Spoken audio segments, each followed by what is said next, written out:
ඔයා දන්නවා වාහනයක ආදායම් බලපත්‍රය නැත්නම් වාහනේ ලයිසන් එක සෑම අවුරුද්දකට පාරක්ම අලුත් කරගන්න ඕන කියලා. නමුත් මේ වැඩේට බොහෝ විට දවසින් භාගයක් විතර ඔයාට පෝලිං වල අවුවේ රස්තිය අඩු වෙන්න වෙනවා. නමුත් එහෙම රස්තිය අඩු නොවි විනාඩි 5න් ඔයාට ගෙදර ඉඳන්ම දැන් ආදායම් බලපත්‍රය ලබා ගන්න පුළුවන්. ඒක ඔයාට ඔයාගේ ෆෝන් එකෙන් හරි කම්පියුටර් එකෙන් හරි ලොග් වෙලා කරගන්න පුළුවන්. නමුත් ඔන්ලයින් ආදායම් බලපත්‍රය ලබා ගන්න යද්දී ඔයාට පහත තොරතුරු ටික ඕන වෙනවා. ඒ ටික මුලින්ම හොයා ගන්න ඕන. එක දුම් සහතිකය, ඊළඟට ඉන්ෂුරන්ස් එක, වෙහිකල් නම්බර් එක, පරණ ආදායම් බලපත්‍රයේ නම්බර් එක, අවසානයේ චැසි නම්බර් එක. ඔය තොරතුරු ටික තියෙනවා නම් ඔයාලා ලේසියෙන් වැඩේ කරගන්න පුළුවන්. දැන් ඔයා ෆෝන් එකෙන් හරි කම්පියුටර් එකෙන් හරි www.gov.lk කියන වෙබ්සයිට් එකට ලොග් වෙන්න. වීඩියෝ එකේ පහළ ලින්ක් එකක් දාලා තියෙන්නේ. ඔයා ඒ ලින්ක් එකෙන් ලොග් වුණාම මේ විදිහේ වෙබ්සයිට් එකට යනවා. ඒකේ උඩම තියෙන මේ සර්ච් බාර් එකේ revenue කියලා ටයිප් කරන්න. එතකොට ඔයාට මේ විදිහේ drop down බාර් එකක් පෙන්නනවා. එතන renew license කියන කැටගරි එකේ e-service කියන ක්ලික් කරන්න. එතකොට ඔයාට මේ විදිහේ view එකක් දකින්න පුළුවන්.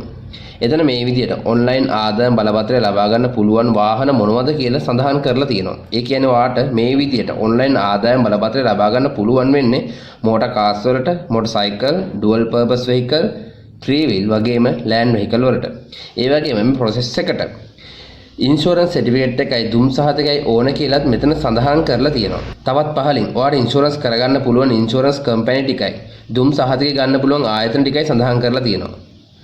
ඔයාට මෙතනින් කරන්න තියෙන්නේ ලොගින් වෙන එක. එතකොට ඔයාට ලොග් වෙන්න මේ විදිහට ඔප්ෂන් කීපයක් ලබා දෙනවා. ලේසිම විදිහට Google එකෙන් ඊමේල් එක දීලා ලොග් වෙන්න පුළුවන්. ඊට පස්සේ මෙතනින් ඊමේල් account එක සිලෙක්ට් කරගන්න තියෙන්නේ.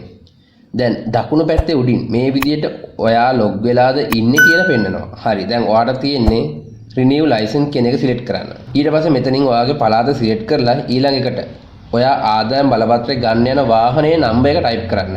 vehicle number එක type කරද්දී යටින් දීලා තියෙන උදාහරණේ format එකටම type කරන්න ඕන. දැන් මේ විදිහට යටට යද්දී තව තොරතුරු දෙකක් ඉල්ලලා තියෙනවා. ඒ කලින් ආදායම් බලපත්‍රයේ අංකය. ඒ කියන්නේ දැන් ඔයා ගාව තියෙන ආදායම් බලපත්‍රයේ නම්බර එක. මේ විදිහට කලින් ආදායම් බලපත්‍රයේ සටහන් කරලා ඇති. මෙතන ඒ අංකය ආදායම් බලපත්‍රයේ දකින්න ලැබෙන ස්ථානයේ ෆොටෝ එකකුත් දාලා තියෙනවා.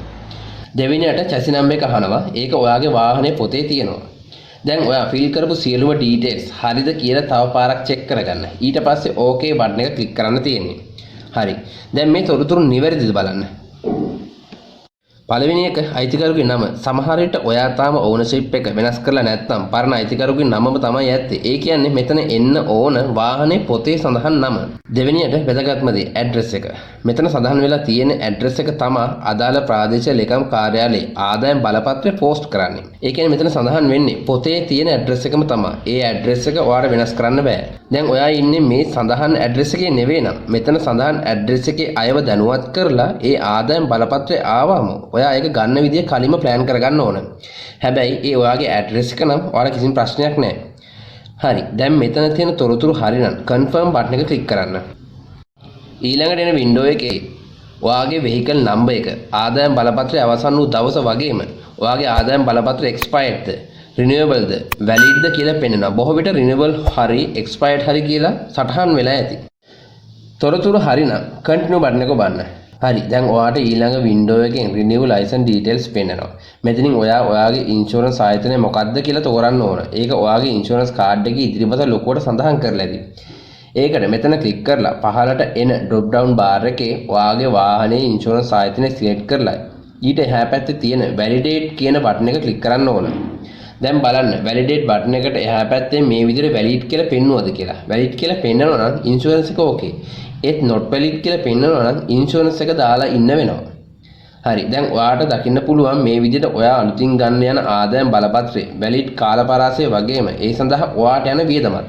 එතන license fee එක රුපියල් 700ක් එක්කම රුපියල් 40ක් postal charges විදියට අය කරනවා කියලා ඔයාට දකින්න පුළුවන්.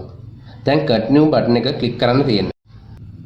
ඊළඟට එන වින්ඩෝ එකකින් කියන්නේ ඔයාව payment gate එකට දානවා කියලා. එතන continue බටන් එක ක්ලික් කරන්න. ඊට පස්සේ එන terms and conditions ටික කියවලා I accept කියන තැන ටික් එකක් දාන්න ඕන. ඊට පස්සේ ඔයාගේ payment method එකට Visa card, Master card කියන එක තෝරගෙන proceed බටන් එක ක්ලික් කරන්න තියෙනවා. හරි. දැන් ඔයාට අදාළ payment details පෙන්නනවා. මෙතන සම්පත් බැංක් එක තමයි payment gate එකක් විදියට ක්‍රියා කරන්නේ. ඔයාට සම්පත් බැංක් account එකක්ම ඕන වෙන්නේ නැහැ. ඕනම් බැංක් Visa Master card එක use කරන්න පුළුවන්. දැන් pay now බටන් එක ක්ලික් කරන්න තියෙන්නේ. ඊට පස්සේ මේ තියෙන details ටික fill කරලා pay බටන් එක ඔබන්න. හරි දැන් ඔයාලට පෙන්වනවා මේ වගේ successful message එකක්. එතන continue බටන් එක ක්ලික් කරලා පොඩ්ඩක් බලන් ඉන්න. ඔයාව වෙන site එකකට redirect කරලා නැවත මේ වගේ page එකට එවි. එතන ඔයාගේ email address එක වගේම phone number එකත් fill කරන්න ඕන. ඔයා මෙතන fill කරන email address එකට තමයි temporary ආදායම් බලපත්‍රය mail කරන්නේ. ඒ නිසා mail address එක හරිද කියලා නැවත වතාවක් බලන්න ඕනේ. දැන් print receipt බටන් එක ක්ලික් කරන්න. එහෙම ක්ලික් කරාම මේ විදිහට අලුත් window එකක ඔයාගේ ආදායම් බලපත්‍රය පෙන්නනවා. ඒකෙම යටින් print කියලා තියෙන බටන් එක ක්ලික් කරන්න තියෙන්නේ. එතකොට මේ විදිහට printing details පෙන්නනවා. ඔයා මෙතනදී destination කියන තැන තියෙන change කියන බටන් එක ක්ලික් කරලා save කියන mod එක තෝරගන්න ඕන.